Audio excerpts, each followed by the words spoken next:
Phone tapping కేసులో కీలక పరిణామం చోటు చేసుకుంది. విదేశాల్లో ఉన్న ఇద్దరు నిందితులపై రెడ్ కార్నర్ నోటీస్ కు మార్గం సుగమమైంది. సిబిఐ ద్వారా ఇంటర్పోల్ కు రెడ్ కార్నర్ నోటీసులు జారీ చేశారు. రెడ్ కార్నర్ నోటీసుకు సిబిఐ ఒప్పుకుంది. నోటీసును ఇంటర్పోల్ కు సిబిఐ సిఫార్సు చేసింది. హైదరాబాద్ పోలీసులు ఇచ్చిన పత్రాలతో సిబిఐ సంతృప్తి చెందలేదు. ఫోన్ ట్యాపింగ్ కేసులో ఇద్దరు నిందితులపై రెడ్ కార్నర్ నోటీస్ జారీ చేయాలని సిబిఐ కోరింది. 196 దేశాలను ఇంటర్పోల్ అప్రమత్తం చేయనుంది.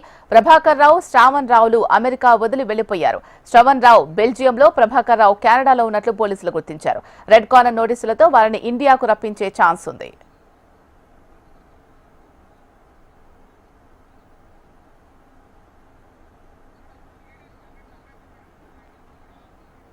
ఫోన్ ట్యాపింగ్ కేసులో కీలక పరిణామం చోటు చేసుకుంది. విదేశాల్లో ఉన్న ఇద్దరు నిందితులపై రెడ్ కార్నర్ నోటీస్ కు మార్గం సుగమమైంది. దీనికి సంబంధించి మరిన్ని అప్డేట్స్ మా ప్రతినిధి అమర్ అందిస్తారు. అమర్, చెప్పండి.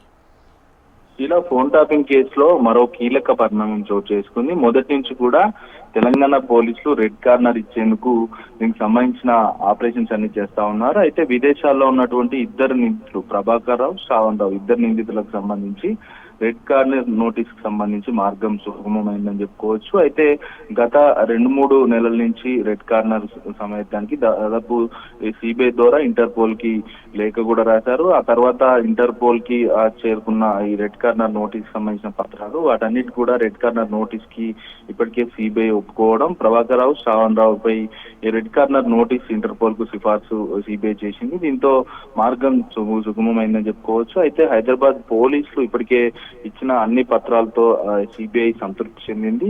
ఇద్దరు నిందితులకు సంబంధించి రెడ్ కార్నర్ నోటీస్ జారీ చేయాలని కూడా ఇంటర్పోల్ ని సిబిఐ కోరడంతో ప్రస్తుతం ఏ క్షణమైనా ఇంటర్పోల్ అధికారులు రెడ్ కార్నర్ నోటీసులు కూడా జారీ చేసే అవకాశం అయితే కనబడుతుంది. ప్రభాకర్ రావు, శ్రావణ్ రావు ఇంటర్పోల్ ద్వారా నోటీస్ కి ఏ క్షణమైనా ఇచ్చే అవకాశం ఉన్న నేపథ్యంలో 196 దేశాల ప్రతినిధులను కూడా ఇంటర్పోల్ అప్రమత్తం కూడా చేయనుంది. అయితే అమెరికా వదిలి ఇప్పటికే ప్రభాకర్ రావు, శ్రావణ్ రావు ఇద్దరు వెళ్ళిపోయారు కాబట్టి బెల్జియంలో శ్రావణ్ రావు ఉన్నట్టుగా తెలుస్తుంది. కెనడాలో ప్రభాకర్ రావు ఉన్నట్లుగా పోలీసులు లొకేషన్ ద్వారా గుర్తించారు. రెడ్ కార్నర్ నోటీస్ జారీ చేసి ఆ ఇద్దరిని కూడా ఇండియాకి రప్పించే ప్రయత్నాల్లో భాగంగా ప్రస్తుతం హైదరాబాద్ సిటీ పోలీసులు నిమగ్నమయ్యారని చెప్పుకోవచ్చు. మొత్తానికి చూసుకుంటే అంటే రెడ్ కార్నర్ ఏ క్షణమైనా ఇచ్చే అవకాశం ఉంది. ఫోన్ ట్యాపింగ్ వ్యవహారంలో ప్రభాకర్ రావును, శ్రావణ్ ఇద్దరిని కూడా పోలీసులు విచారించి వారిని రిమాండ్ చేసే అవకాశం అయితే మనకు స్పష్టంగా అవపడుతున్నాయి.